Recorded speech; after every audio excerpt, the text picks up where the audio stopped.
जब राम गोपाल वर्मा ने बिना एक भी डायलॉग चिल्लाए पैदा किया भारतीय सिनेमा का सबसे ठंडा और खूंखार विलेन। 2000 के दशक की शुरुआत में जब बॉलीवुड में गैंगस्टर्स का मतलब था हाथ में कट्टा लेकर चिल्लाने वाले, गालियां देने वाले और पसीने से लथपथ गुंडे। लेकिन साल 2002 में डायरेक्टर राम गोपाल वर्मा जब कंपनी फिल्म की कास्टिंग कर रहे थे तो वे अंडरवर्ल्ड के उस कॉरपोरेट और संजीदा चेहरे को दिखाना चाहते थे जो दुबई के आलीशान शीशे वाले दफ्तरों में बैठकर सिर्फ एक फोन कॉल पर मुंबई की सड़कों पर खून की नदियां बहा देता था। जब अजय देवगन को मलिक के रोल के लिए साइन किया गया तो आरजीवी ने उन्हें अपने केबिन में बुलाया और एक ऐसी हिदायत दी जिसने अजय देवगन के अभिनय की पूरी परिभाषा ही बदल दी। आरजीवी ने कहा, मलिक कोई छोटा मोटा शूटर नहीं है, वह इस पूरी कंपनी का सीईओ है। वह कभी गुस्सा नहीं करता, कभी हाथ पैर नहीं चलाता और न ही कभी अपनी आवाज ऊंची करता है। उसका खौफ उसकी खामोशी में होना चाहिए। अजय देवगन ने इस ब्रीफ को इतनी शिद्दत से पकड़ा कि उन्होंने मलिक के किरदार को अमर बना दिया। पूरी फिल्म में अगर आप गौर से देखें तो अजय देवगन ने अपनी आंखों की पलकों को बहुत ही कम झपकाया है।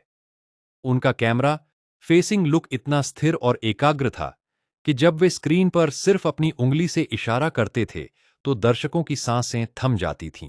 लेकिन क्या आप जानते हैं कि अजय देवगन की इस आइकॉनिक बिना पलक झपकाने वाली बॉडी लैंग्वेज के पीछे का सच जानने के लिए खुद अंडरवर्ल्ड से एक गुप्त संदेश आरजीवी के पास आया था? कहा जाता है कि फिल्म की रिलीज के ठीक पहले हफ्ते जब फिल्म के कुछ चुनिंदा प्रोमोज टीवी पर चल रहे थे तब दुबई के एक बड़े बिजनेसमैन जो असल में डी कंपनी का बेहद करीबी था ने राम गोपाल वर्मा को एक गुमनाम फैक्स भेजा था। उस फैक्स में फिल्म को बैन करने की धमकी नहीं थी, बल्कि उसमें एक बेहद हैरान करने वाला सवाल पूछा गया था।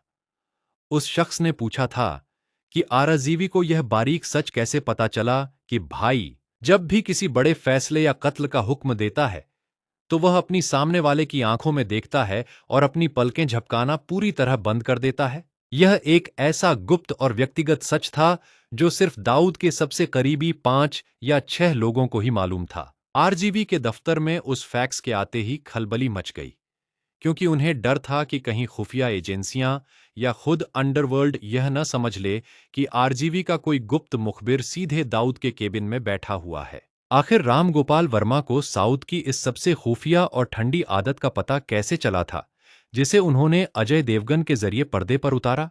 कंपनी फिल्म के इस सबसे बड़े और रियल अंडरवर्ल्ड सस्पेंस का पूरा सच जानने के लिए अभी इस पेज को फॉलो करें और इस पोस्ट को एक लाइक जरूर दें। अगला चैप्टर आपको पूरी तरह से झकझोर कर रख देगा। अगर आप अगला हिस्सा देखना चाहते हैं तो अभी कमेंट बॉक्स में लिखिए मलिक।